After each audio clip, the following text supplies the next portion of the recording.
Welcome to Powercoat Music. Today we're going to talk about the Alesis DM10 high definition drum module and why I use it. Alesis are electronic percussion veterans. The company released the HR-16, the first truly affordable digital drum machine, back in 1988. In 1990, they produced the award-winning SR-16 drum machine, which is still in production and selling well as of 2020.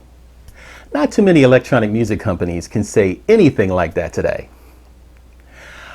I use the DM10 because it has quick, accurate tracking, a wide dynamic range, and it's fairly easy to use.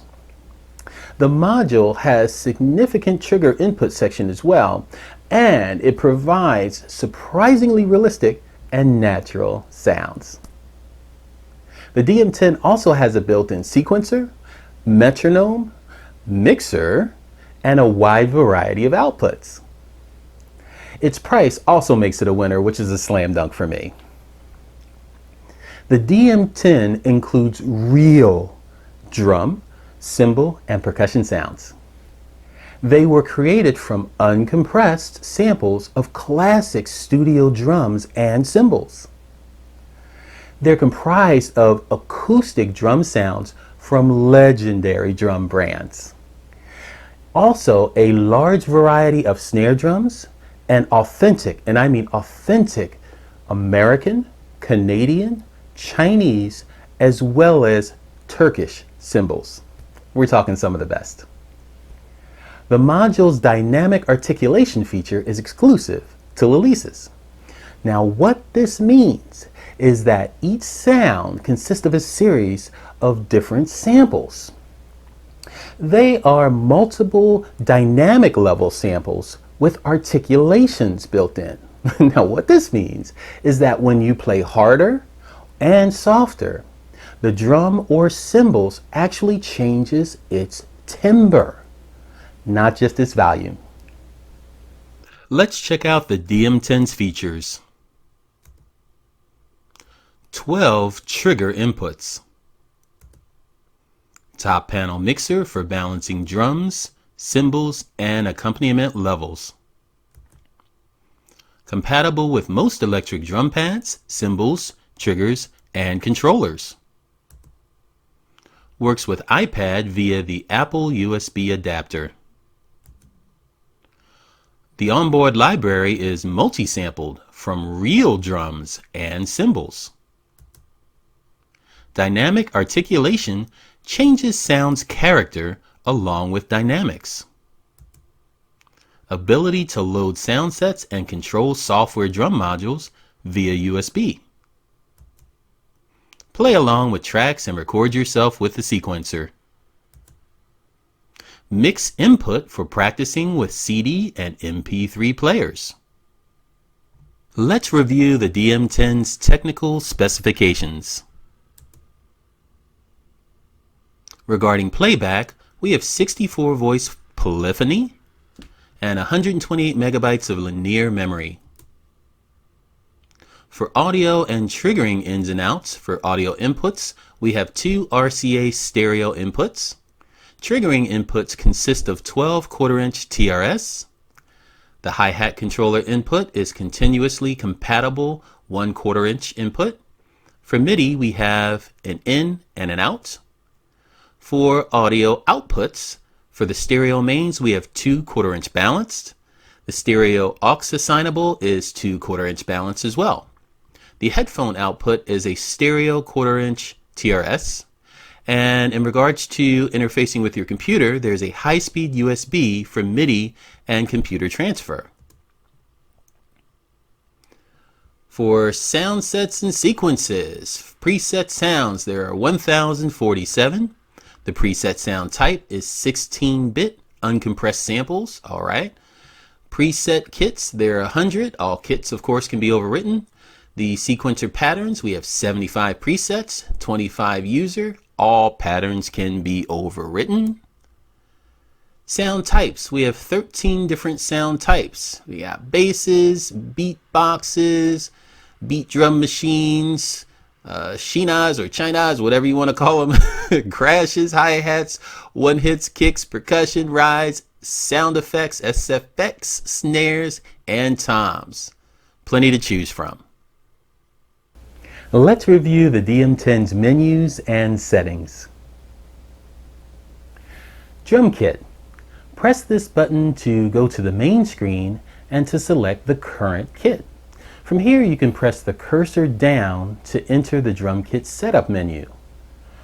There, you can adjust the overall kit volume, MIDI program change settings, or restore the factory settings. Sequencer, or SEQ. Press this button to enter the sequencer. You can select a sequence to play and modify settings for the module sequencer here. The Edit Inst or Edit Accompaniment button. Press one of these buttons to reassign the sound for a trigger or to edit the sound of the accompaniment track. Adjust other settings here such as effects, velocity related parameters, MIDI settings, and more. The EXT trigger button.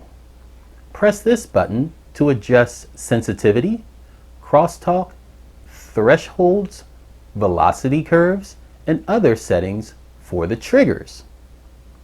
Utility button.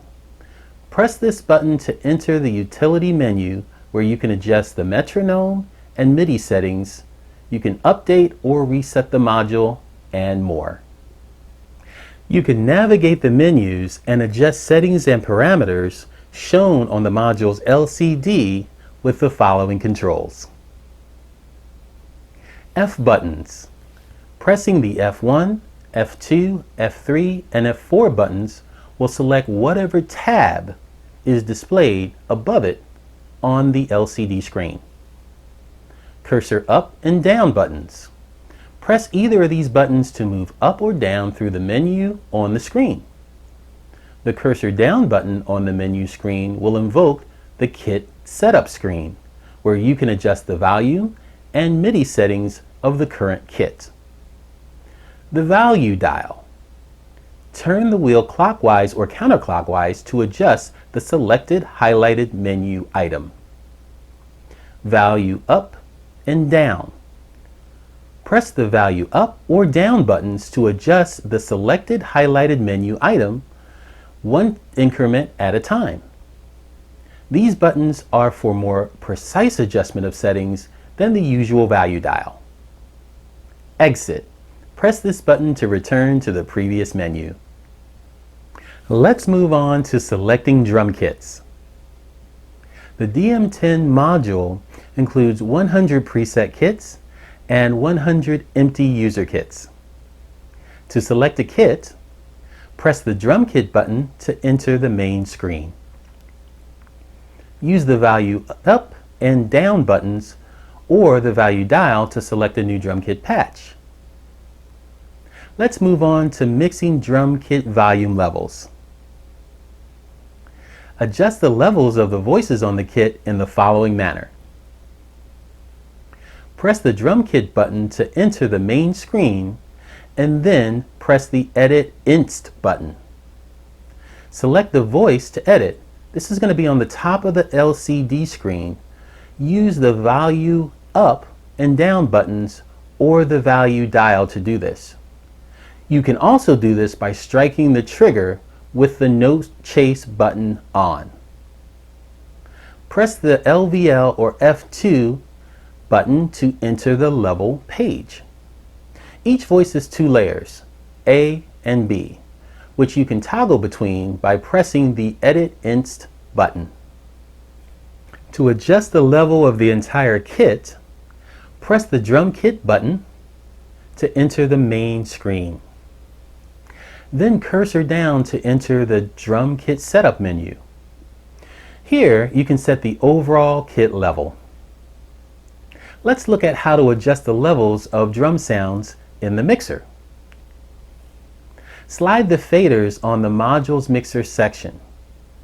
Use the Mix Bank button to toggle between the two banks of sounds. Let's talk about the onboard sequencer.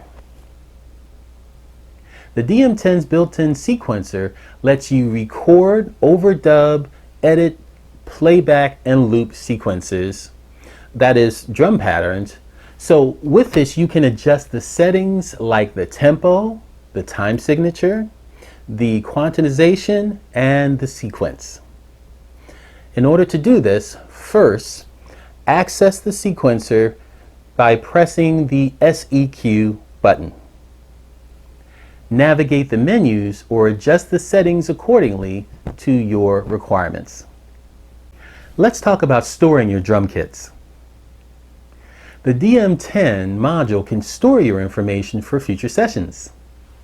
This includes kits and sequences you edit or record, along with instrument or kit parameters and more. To store your kit, instrument, or sequence, press the drum kit or sequence button, respectively, to select the item you want to store, then press the store button. If you're storing a kit or instrument, you'll be asked to specify which. Use the cursor up and down buttons and value up and down buttons, or you can use the value dial to select the from kit or sequence, that is the one you want to save, and the to kit or sequence where you want to save it to. Let's go over the utility menu. The utility menu controls global settings such as the output routing, the trigger sensitivity, as well as the metronome, MIDI, and tempo settings. You can also transmit sysx data in the menu, as well as you can reinitialize the DM10. To access the utility menu, press the utility button and then navigate the menu accordingly to adjust the settings you want. Let's move on to the rear panel features. First, you have the power switch, of course, that turns the module on and off. Next is the power in. You connect the AC adapter to this input. Looking at the main out, you can use 1/4" TS cables to connect these outputs to an amplifier or speaker system. The volume of these outputs are controlled by the main volume knob on the top panel of the unit.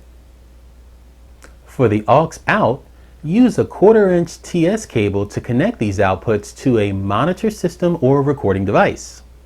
The aux out signal can be set to be identical to or independent of the main out signal. For the aux in, connect an external sound source such as a CD player to these inputs using a stereo pair of RCA cables. For the USB, use a standard USB cable to connect your module to your computer via this USB port. This connection allows the module to send MIDI messages via USB to an external drum software module. You can also transmit MIDI sysx files over this connection. And of course, here are your self-explanatory MIDI in and out connectors. Our trigger inputs. Connect the triggers of your drum machine kit to the appropriate inputs here.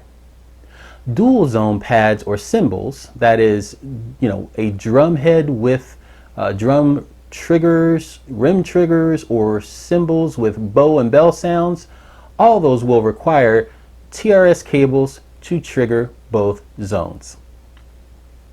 Let's move on to the front panel features. First, you have your main volume. This adjusts the volume level of the main out. The headphones volume, of course, is independent of the module's main volume. The headphones output, this is controlled by the headphones volume knob. The mixer section. These faders adjust the levels for the groups of drum sounds. The bank, A or B, is determined by the mix bank button. The mix bank button. This toggles between banks A and B. An LED indicates the current bank. When neither LED is lit, these faders are disabled. The metronome on and off. This turns the metronome, of course, on and off.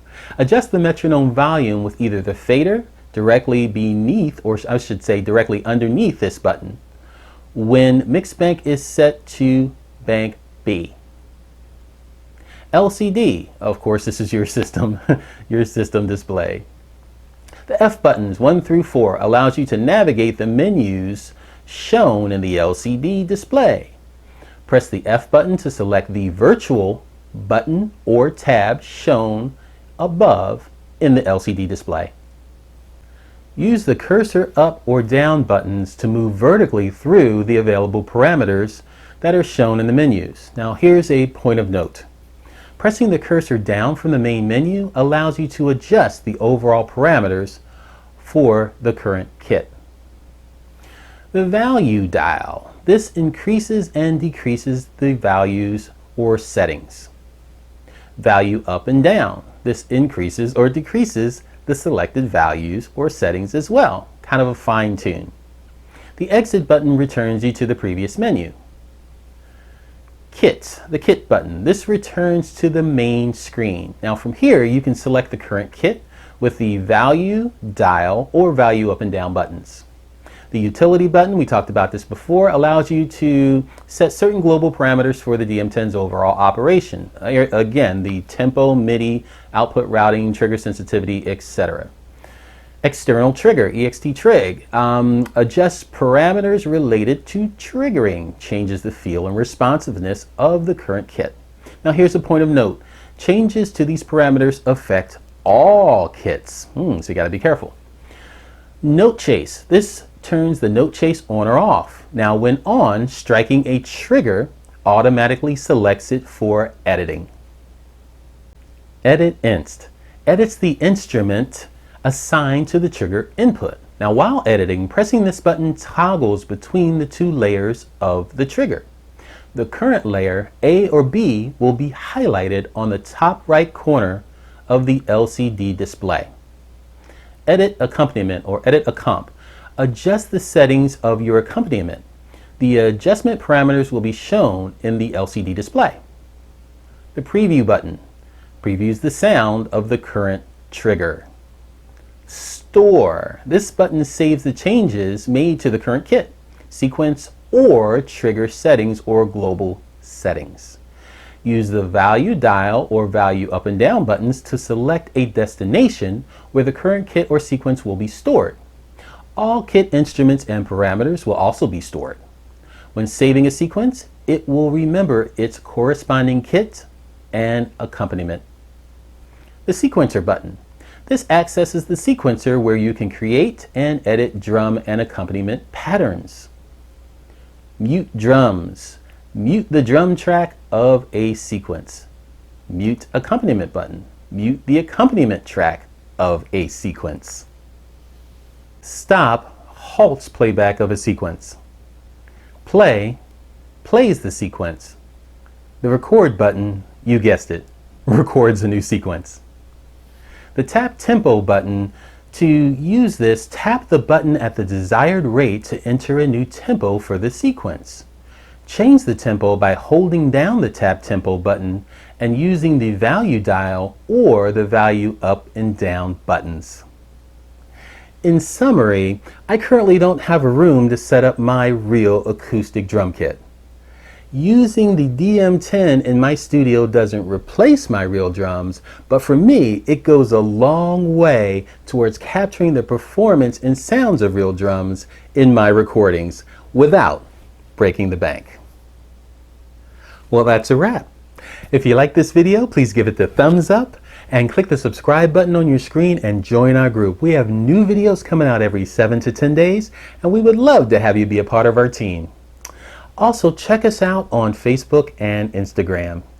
Leave a comment in the comment section below. Let us know what you think about this video.